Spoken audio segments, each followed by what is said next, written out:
So let me ask you, Mr. Bezos, does Amazon ever access and use third-party seller data when making business decisions? And just a yes or no will suffice, sir.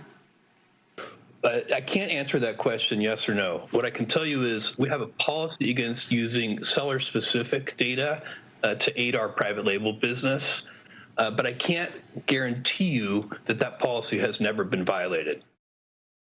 Well, that was Amazon CEO Jeff Bezos. It was the first time that he was testifying on Capitol Hill, and he's clearly got it down already because he was dodging questions there about stifling competition and raising prices on certain products.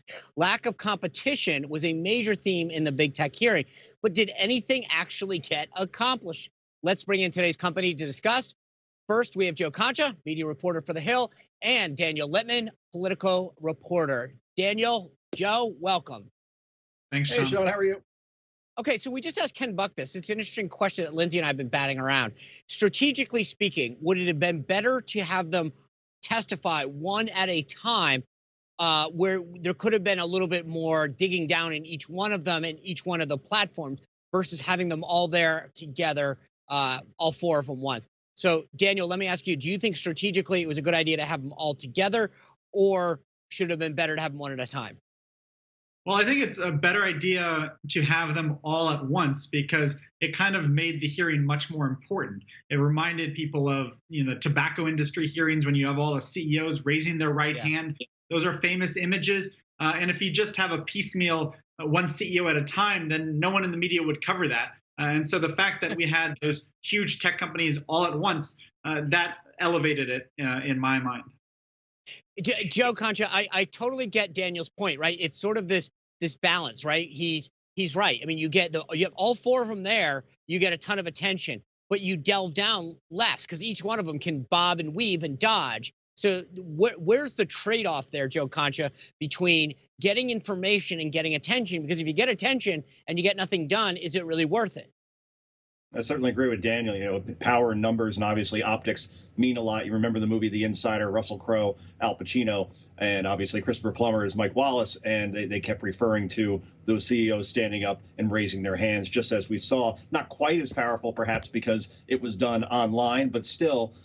Does anything really get done during hearings anymore? It seems, because a lot of it is a political show, not just for the people that are called to testify, but obviously for the lawmakers as well. And what we see often in these situations is basically an advertisement to have more young people in Congress and on the Hill, because you even had a Republican senator ask Mark Zuckerberg, what are you doing taking down Donald Trump Jr.'s tweets? And Zuckerberg's like, yeah, that was the other company. That was the Twitter. That wasn't us. So that was a revealing moment of how little our lawmakers, and let's face it, it's evolving every day, right? Know about technology and the impact it's having on society and media as well.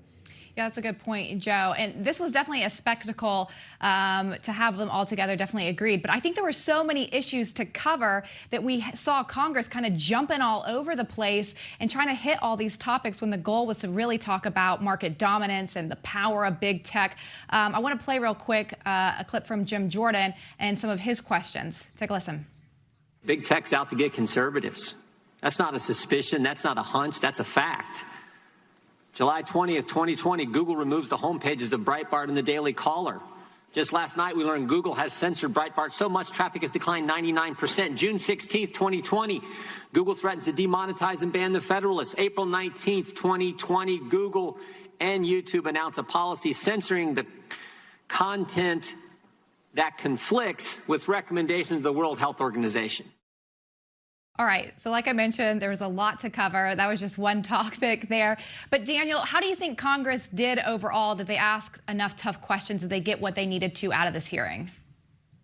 I think they got what they needed to, but in terms of the public interest being served by actually getting answers from these companies, it's not a surprise that it was a lot of political posturing where basically these congressmen were trying to make their own point and weren't actually interested in what the CEOs had to say. And so that kind of left a lot of the CEOs off the hook because they didn't get a ton of really delving, questions that could really put them on the hot seat. And so, many congressmen, they want that clip that they can of themselves talking that they can put on Twitter and Facebook. Those companies that half of them were actually at the hearing. And so that is a kind of a downfall for this hearing. You know, Joe, Daniel's right? These congressmen want their moment so that they can have a clip of themselves grilling Mark Zuckerberg or Tim Cook or, the head of Google. They want that moment, right? And in doing so, and I think Daniel alluded to this, are they letting big tech off the hook? And so to kind of flip Lindsay's question, how did big tech do? Did they get off the hook or get what they needed out of this hearing? Sizzle over steak, right? And that seems to be always the case in these hearings, regardless of if it's tech, regardless of it's some lawmaker that may be up there, former FBI director. It doesn't seem to matter. I always look at it's kind of like you're a baseball guy, Sean, like I am. It's kind of like the key play of the game, right? That they do at the end of the game. What was the key moment? And I think in media, what was the takeaway after all those hours of testimony yesterday? What did I take away? What did the American public take away? And I don't know the answer to that. I think if there's something substantial, such as somebody coming out and saying, because it seems like Republicans and Democrats are for breaking up these companies because they're simply getting too large, too big of a monopoly. I think Senator Mark Warner made the best point, which is, okay, you break them up. The alternative is that the Chinese move in, and that might not be a better alternative, which I think is a double negative. That may not be a better alternative. So I think that's where we are at this point. I think a lot of people talk about breaking up these companies, but to actually do it, given the power and money that they have, Jeff Bezos is the second richest person in the world, after all, that's harder to do than just to talk about. Joe, you're exactly right, because that's the problem. Will they have the resources to actually do it? Daniel, Joe, thanks so much for your insights. Thank you. All right, when we come back, House Speaker Nancy Pelosi is mandating all members wear masks while in the building. But why did she wait so long? We'll discuss after the break.